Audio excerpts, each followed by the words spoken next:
Vidéo numéro 2, je vous fais une brève intro. C'est la suite de l'entretien que j'ai eu avec Valentine. Je l'ai eu en une seule fois, mais pour éviter d'avoir une trop longue vidéo, on l'a coupé en deux parties. Là, c'est la partie un peu plus spécifique triathlon. Donc, régalez-vous, passez une bonne vidéo.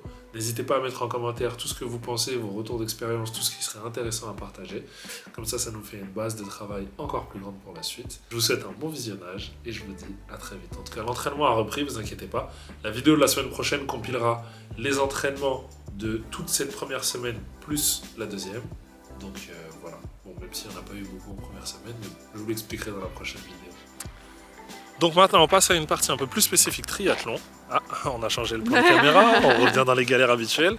J'ai compilé les principaux problèmes liés à la pratique du triathlon sur les 3 articulations principales qui résument les 3 sports. Et elle va nous dire comment y faire face, qu'est-ce que c'est, comment les reconnaître et surtout comment les traiter pour éviter que ça ne s'empire. Première partie, la nage. On commence comme sur un tri. À la nage, il nous arrive souvent d'avoir des syndromes d'accrochage ou des tendinites. Qu'est-ce que c'est? Comment y faire face? Comment le guérir? Alors, déjà, juste une petite chose par rapport à la blessure en général chez, on va dire, le triathlète. Alors, en général, la blessure, elle apparaît quand il y a un déséquilibre. En fait, un déséquilibre entre la résistance que ton corps peut apporter et la contrainte que tu vas lui imposer. D'accord. Donc voilà. Donc On dit bonjour. Bonjour messieurs dames. Bonjour messieurs dames. Vas-y. Donc ouais, la plus grosse partie pour nous en tant que kinésithérapeute, c'est un travail qu'il faut faire avec le patient, le sportif, c'est savoir quantifier en fait le stress mécanique que tu vas générer pendant l'effort. Exactement. Voilà, donc ça c'est hyper important. Parce qu'en fait, si tu as une bonne quantification de ton stress mécanique, tu vas pouvoir imposer en fait une contrainte, un stress qui va être proportionnel à la résistance que toi tu vas pouvoir apporter. Ne pas dépasser ses limites. Voilà. Donc si tu mets trop de contraintes et qu'en fait ta résistance elle est pas à la hauteur de la contrainte que tu imposes, là tu as un risque de blessure qui est hyper important. Ok, d'accord. Voilà. Donc toujours une histoire d'équilibre en fait. Entre les deux. Voilà. D'accord. Et la tendinite à l'épaule, plus spécifiquement? Alors au niveau de la tendinopathie à l'épaule, donc tu m'as parlé du syndrome d'accrochage et de la tendinite, c'est ça? Et de la tendinite. C'est les 2 plus grosses choses que j'ai mises en évidence dans mes recherches de quelles sont les pathologies liées à la pratique du triathlon en natation de façon spécifique. En fait, donc le syndrome d'accrochage, c'est quoi? Changement de bras, changement de plan. Au niveau de ton épaule, en fait, tu as un petit os ici qui fait partie du complexe de l'épaule. Bon, c'est l'acromion qui est relié en fait à ton omoplate. Et là, tu as ta tête humérale. Et en fait, ce qui se passe, c'est que ta tête humérale, elle va venir impacter ton acromion. Et donc ça va fragiliser les tendons qui englobent en fait ta tête humérale. Voilà, donc ça va créer des frottements et donc une inflammation. Donc ça, c'est ce que tu appelles le syndrome d'accrochage. Nous, on appelle ça, ça s'appelle aussi je vais retrouver. Un conflit sous-acromial. D'accord. Voilà, ça s'appelle un conflit sous-acromial. Donc en fait, sous l'acromion, tu as ton conflit. Et donc ça, effectivement, alors après, ça crée un cercle vicieux. Parce que du coup, tu as cette douleur qui est générée par cet accrochage, par ce frottement. Donc du coup, tu vas un petit peu moins utiliser ton système musculaire, donc tes tendons, etc., vu que tu as de la douleur. Et vu que tu utilises moins ces tendons, en fait, ces muscles-là sont hyper importants parce qu'ils permettent de centrer ta tête humérale. Et notamment de l'abaisser. D'accord, donc d'augmenter ton espace sous-acromial. Donc quand tu utilises moins ces muscles-là, tu as cette fonction de centrage de la tête humérale qui n'est pas remplie. Et donc ta tête humérale, elle va monter. Et donc du coup, ça va augmenter les frottements osseux entre la tête humérale et l'acromion. Et donc ça va faire que renforcer le processus d'inflammation du tendon, etc. Ok. Tu m'as perdu là. Donc est-ce que le syndrome de coincement et la tendinite, en vrai, ce sont 2 pathologies qui se ressemblent mais qui ont juste des noms différents? C'est l'inflammation du tendon dans les 2 cas? Ouais, en gros, très souvent, ton accrochage, il va avoir une répercussion tendineuse. D'accord. C'est ça qu'il faut comprendre. D'accord, ok, c'est dans ce sens-là. Super. Est-ce qu'on rajoute quelque chose ou... Est-ce qu'on rajoute quelque chose? Est-ce que j'ai noté quelque chose dans mes... D'important par rapport aux soins, par rapport... Est-ce qu'il faut simplement s'arrêter et arrêter notre pratique ou est-ce qu'il y a d'autres façons d'éviter... Du coup, en général, ce qu'il va falloir revoir, c'est ton geste sportif. Ok. Parce que physiologiquement, c'est pas normal que ta tête humérale elle vienne frotter contre ton acromion. D'accord. Donc il va falloir revoir notamment l'abaissement de ton épaule. Ça, c'est souvent un problème qui revient, c'est que les patients, ils ont toujours les épaules très hautes et ils ont du mal à abaisser en fait leur tête humérale. Donc ça, c'est des choses qu'on apprend en kiné. Et en plus de ça, donc on travaille sur du positionnel de la posture et en plus de ça, on va effectuer un renforcement musculaire parce que on va renforcer en fait les muscles abaisseurs de façon à ce que la tête soit bien centrée. Voilà. Ok, d'accord. Après. Et ensuite, massage. Ouais, en général, quand il y a une douleur, quand il y a une inflammation, on travaille avec un traitement antalgique en première intention. Du froid, du chaud? Alors non, le Ça froid dépend. n'est plus recommandé. Ok. Le froid n'est plus recommandé parce que dans le cas d'une inflammation, d'une tendinite, ce qu'on veut, c'est apporter du sang en fait sur la zone de lésion parce qu'en fait au niveau dans le sang tu as tous les éléments qui vont favoriser la cicatrisation et la réparation de ton tendon. Voilà. On Alors aide juste le corps à faire son travail. C'est ça, le froid en fait va chasser le sang. D'accord. C'est noté. Donc ça, non, on préconise plus tellement le froid. D'accord. Voilà. C'est noté. Autre chose ou... Moi, pour moi, c'est carré. Ça me paraît très bien. Carré dans l'axe. On passe à la partie cyclisme. Et là, c'est l'hécatombe. Des douleurs liées au cyclisme, il y en a 1,5 milliard. Donc, carrément, j'ai un petit schéma. Tout ce que vous voyez en orange, c'est des potentielles pathologies liées au cyclisme. On va se concentrer sur les hanches. Mais en gros, dans le cyclisme, vous pouvez avoir une cervicalgie, une lombalgie, des points de côté, une endofibrose iliaque externe, des lésions périnéales, un échauffement plantaire, une tendinopathie, syndrome fémoro-patellaire, des dysthésies et des fractures. Comme vous en doutez, c'est tout ce qui est lié à la position du cycliste. Donc il y a les douleurs liées aux mains, aux épaules, le fait de relever la tête. On est posé avec les hanches sur le vélo. D'ailleurs, ça nous fera une superbe transition pour nous les hommes et pour vous les femmes par rapport au fait d'être assis sur un vélo. Quels sont les impacts de tout ça? Les pieds, les genoux, bref, je vous passe les détails. On s'est concentré sur quoi en particulier? Sur les hanches ou un peu tout? Moi en général, chez le cycliste, la plupart de mes patients, je vais vous parler de mon ressenti personnel, mais la plupart du temps, c'est plutôt le dos et effectivement les fléchisseurs de hanches. Ouais. Ok, le dos et fléchisseurs de hanches. Je vous avoue que dans mon cas, c'est un peu pareil. Les endroits où j'ai mal quand je sors du vélo, si tant est que j'ai mal, parce que je m'arrête avant d'avoir mal, c'est soit aux fesses, ça c'était au début, maintenant ça va, mais c'est souvent au niveau du psoas. Parce que la position du vélo de cyclisme, donc du vélo de route, c'est une position qui ferme les hanches. La position du vélo de triathlon, donc vélo de contre-la-montre, c'est une position qui ouvre les hanches. Notamment parce que, en contre-la-montre, une fois qu'on est posé, on va tout droit. En cyclisme, on a des décors qui peuvent complètement varier les uns des autres. Donc forcément, avoir une position complètement allongée, c'est pas toujours le cas. Des fois, on est en danseuse, des fois, on est en position aéro, super proche du cockpit. Donc, c'est deux choses un peu différentes. Ça, tu vois, tu me l'apprends. Hein. Je suis pas trop une c'est pas sorcier. Du cyclisme. Autant pour la course, venez me voir. Pour le vélo. C'est pas sorcier. Jamy, pourquoi il fait chaud en démontage? On est là pour apprendre plein de choses. Ouais. Donc, tout ça pour vous dire que... Comme quoi, je suis pas la science infuse non plus. Eh ouais, je lui apprends des trucs, il m'apprend des trucs. C'est comme ça. Vous m'apprenez des trucs parce que ça me fait faire des recherches en fait, d'aller voir tout ça. Et ça me fait découvrir pas mal de choses. Donc, pour en revenir à Valentine. Oui. En cyclisme, moi.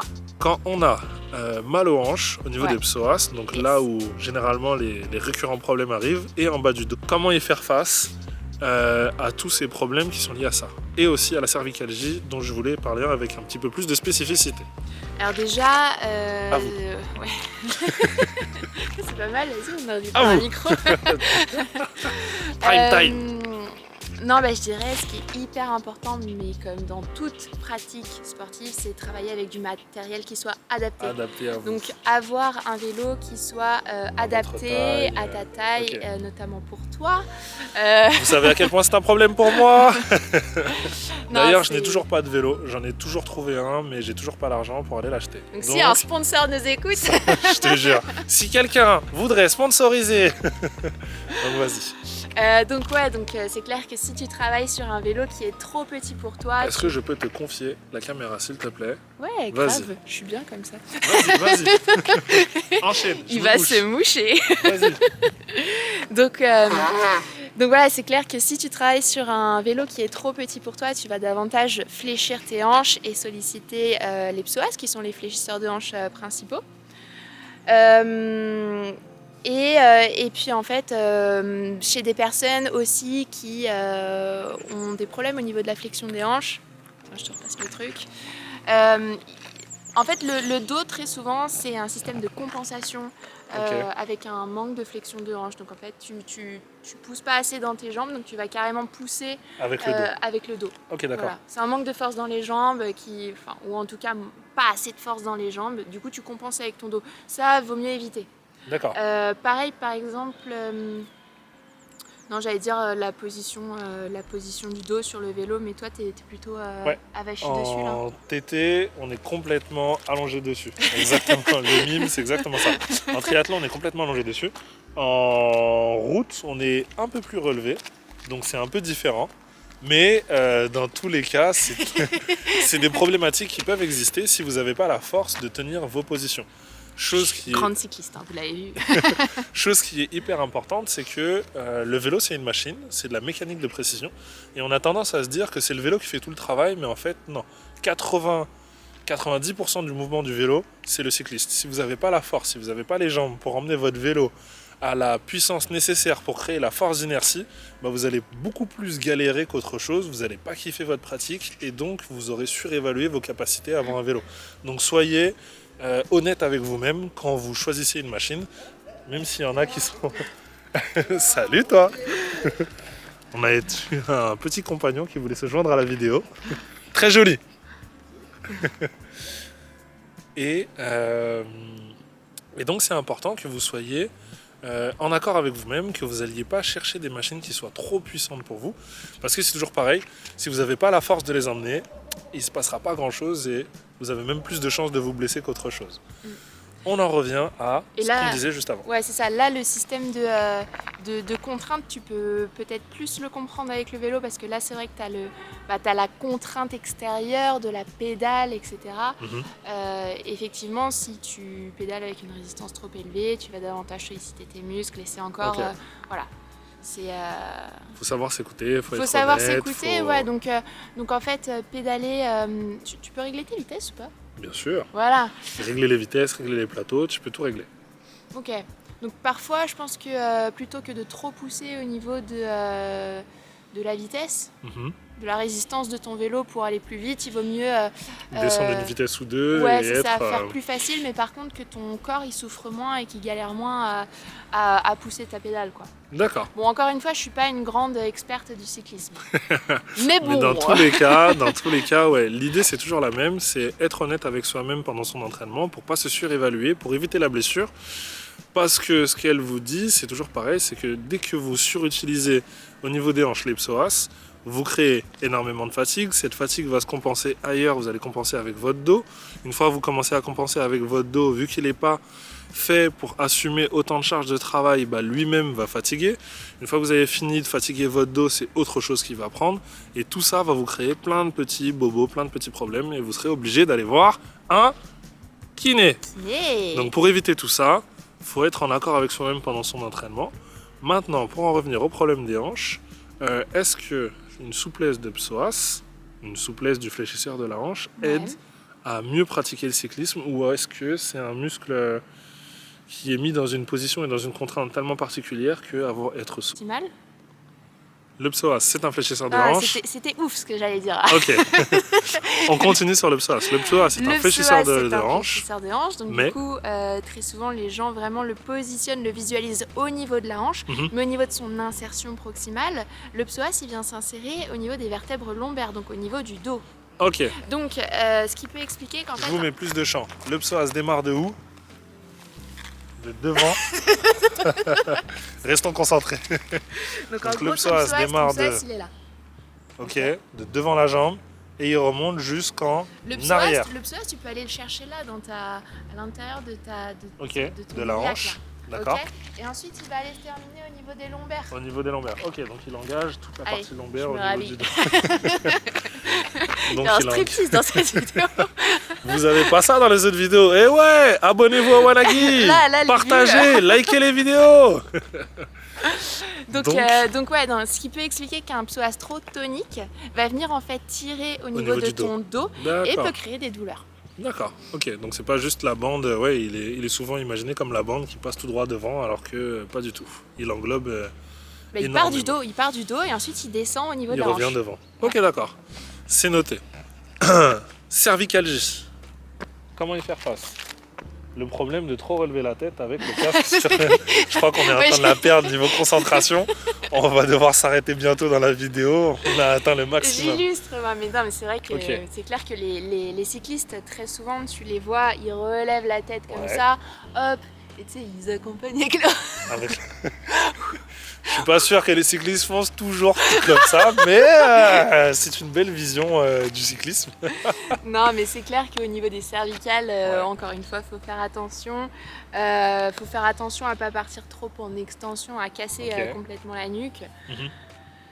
Et puis après, en fait, l'air de rien, le vélo, c'est aussi un sport qui est hyper complet parce que tu sollicites tout ton corps. Exact. Donc, ce qu'il faut comprendre, c'est que c'est des articulations qui vont être mises à mal au moment de ta pratique donc du cyclisme. Donc après, tu sais que tu as sollicité ton cou, donc ton cou va l'étirer, va chercher la mobilité de ton cou. Enfin voilà, fais un travail complémentaire qui va contrebalancer en fait la contrainte imposée, la mise à mal pendant la course cycliste et voilà. Après, offre de la relaxation à tes cervicales.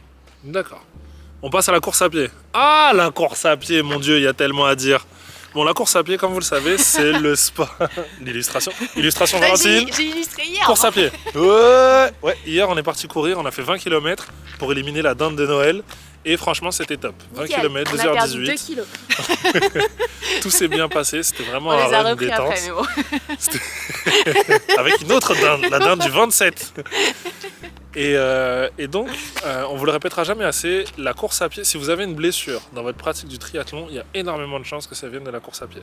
C'est une pratique hyper destructrice, mais en même temps, c'est une pratique super simple et facile à mettre en œuvre si vous êtes à l'écoute de ce que vous êtes capable de faire avec votre corps. Les deux problèmes qui viennent souvent au niveau de la course à pied se passent au niveau des chevilles et des genoux. C'est là où on a décidé de cibler. Vous pouvez avoir d'autres problèmes, ne vous inquiétez pas, ça ne veut pas dire que c'est les seuls.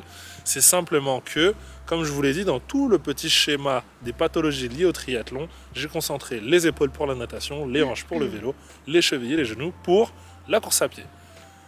Valentine, les problèmes liés à la course à pied, cette fois-ci c'est moi qui prends mes notes. On a la fasciopathie plantaire, la périostite tibiale, le syndrome de la bandelette tibiale et la tendinite du tendon Achille. À vous. Je te laisse en galère avec ça, tu te déories. Vous avez 4 heures. Alors attends, tu as commencé la par... fasciopathie plantaire. Fasciopathie. Moi j'appelle ça la fasciite plantaire. En gros c'est la même chose que la ponévrosite plantaire pour ceux qui se sentent concernés, qui en ont déjà entendu parler. Là ça va être en gros une inflammation de ton fascia plantaire.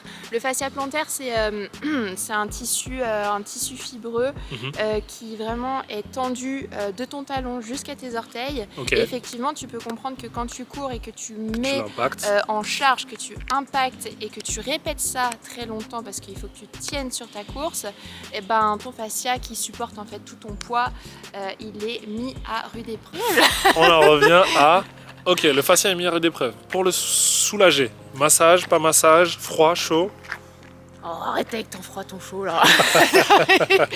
Moi je demande, je découvre. Non, alors par exemple, tu me parles de massage. L'intérêt Ouais. du massage, c'est qu'effectivement, en massant, tu va venir chauffer ta voûte Donc plantaire. froid chaud. Donc plutôt chaud. Ah ah. Plutôt chaud, plutôt chaud. Plutôt chaud, toujours Ok. dans l'idée de voilà, je Ramener du masse, sang. je ramène du sang Le et corps donc du coup, cicatrise. je vais favoriser la récupération de mes tissus. Ok. Ça, c'est vraiment hyper important. Super. Alors, il faut savoir aussi que le fascia plantaire, il a un rôle très important dans l'arche, dans la voûte de ton pied. D'accord. Ok. Donc, ce qu'il faut aussi, c'est travailler le renforcement de ta voûte plantaire. D'accord. Voilà. Donc ça Je peut vous montrerai passer. des exos. Ah, je vais en dire un, mais tu peux. Vas-y, c'est parti. Spoilage. Non, ça peut passer par un petit exercice qui est vraiment très simple où tu vas chercher La à serviette. travailler ton équilibre. Alors il y a la serviette qui est très Ok. bien, ou sinon tu as l'équilibre de ton pied. Mhm. Donc tu te mets comme ça en appui unipodal. Mhm. Et en fait, il faut vraiment que tu viennes imaginer que, vas-y, filme mon pied. Après mes jambes, mon bassin, tout ça, mon Tout, pied. la totale. Wouh. En fait, il faut vraiment que tu imagines. Putain, j'ai pas d'équilibre. Pourtant, j'ai pas bu. Hein. Aujourd'hui.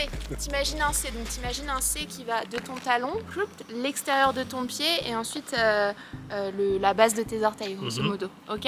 Donc t'imagines cet appui en C sur mon pied droit. Et donc en fait l'intérieur de ton C, faut pas qu'il touche le sol. Ok. Voilà. Donc en fait comme ça tu vas vraiment travailler le fait de relever la partie interne, donc en fait ton arche, tu vas relever ton Ok. arche plantaire. Ok. Ça peut paraître difficile à mettre en image, mais vous inquiétez pas. aurez une démo. Vous aurez une démo. De Gilberto. Peut-être pas là rapidement, mais je vais revoir Valentine à son Revoir tes cabinet. pieds. Vous verrez mes doigts de pied et vous verrez mes pieds pour tous ces exercices un peu spécifiques dont on vous a parlé et bien d'autres choses. Ne vous inquiétez pas, on vous prépare des choses. La chaîne est vivante. Abonnez-vous, likez, commentez, partagez. La suite. Périostite tibiale. Après la pub. On n'a plus beaucoup de batterie. On fait vite. Périostite tibiale. Alors, Qu'est-ce que périostite c'est? Comment il fait tibiale, face? en gros, le périoste, c'est l'enveloppe de ton tibia. Donc, Ok. périostite tibiale, enveloppe de ton tibia.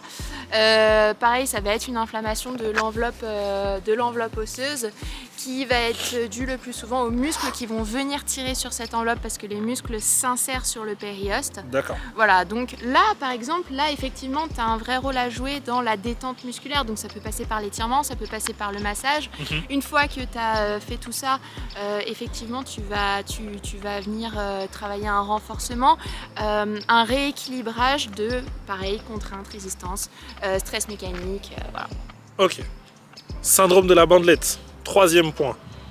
Syndrome de la bandelette iliotibiale. Alors, le syndrome de la bandelette iliotibiale, il faut savoir que le plus souvent, c'est la conséquence d'un mouvement répété. Mhm. Donc, tu vois...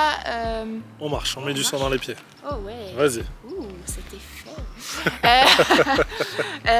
Donc contrairement à des pathologies qui sont typiquement des pathologies de charge, Ouais.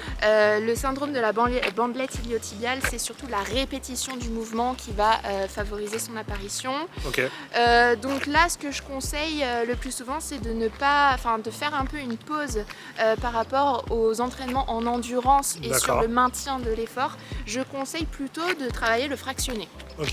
Donc Voilà. plus intense, mais beaucoup moins long, donc Ouais. moins de contraintes En à long fait, terme. si tu veux un truc simple, c'est que très souvent la blessure, donc on a dit venait du déséquilibre entre la contrainte et la résistance. Mhm. Pour faire simple, c'est souvent la conséquence du trop rapide Trop long, et trop vite, trop fort. ouais. Voilà, Ok. c'est le trop, c'est la conséquence du trop. C'est un Trop vite, voilà. Donc ça peut être l'intensité, ça peut être trop de répétitions, ça peut être trop rapidement. Voilà. Ok. Et on conclut tranquillement, 4 minutes 16, avec la tendinite du tendon d'Achille. Ouais. Et Dis-nous tout. c'est marrant qu'on conclue par le tendon d'Achille parce que en général c'est vraiment Il est beau, un choupi. C'est une un chien, vidéo c'est un canine chien. ou...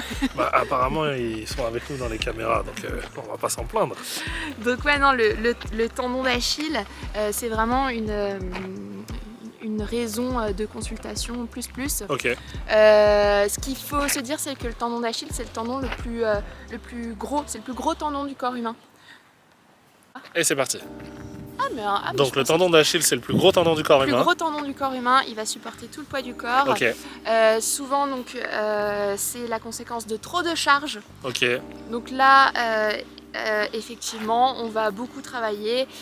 Pareil, le rééquilibrage, adaptation du geste sportif. Manque d'élasticité peut-être, non aussi ou Ouais, rien à alors voir. l'étirement, l'étirement peut être. Alors donc du coup, pour le tendon d'Achille, ce qui peut aussi être intéressant pour tout ce qui est tendinite, c'est provisoirement placer en fait le tendon en position courte en portant des talons de Des talonnettes. des petites talonnettes là entre Ok. 3 et 5 cm. Alors c'est plus facile quand on est une femme que quand on est un homme, mais Effectivement. voilà, et ensuite réduire la hauteur de la talonnette Au fur et à progressivement. mesure.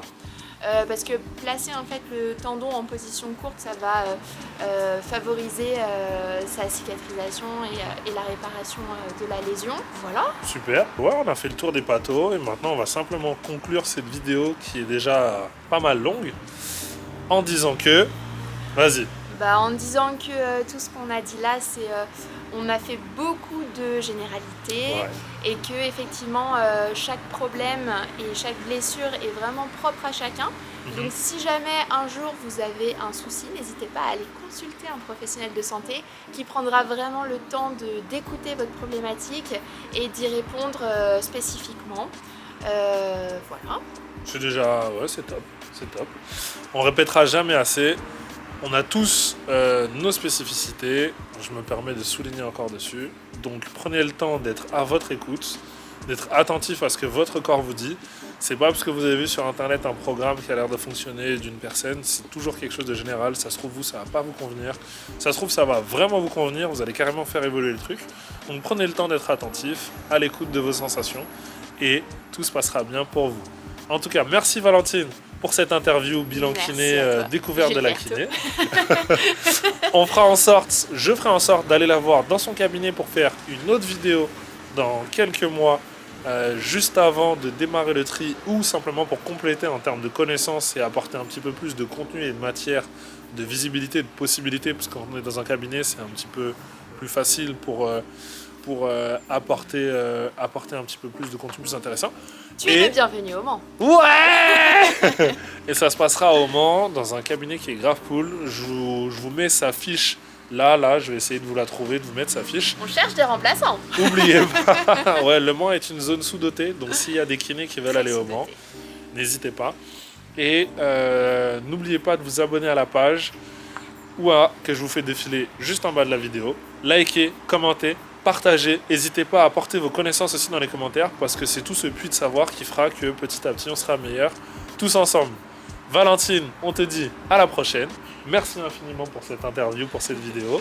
Je t'en prie. On vous laisse tranquille. Je vous souhaite de bonnes fêtes. Il y a le réveillon qui approche. Préparez ça bien. Soyez avec les vôtres. L'amour est plus important que tout le reste. Passez une bonne journée. Salut. Bisous.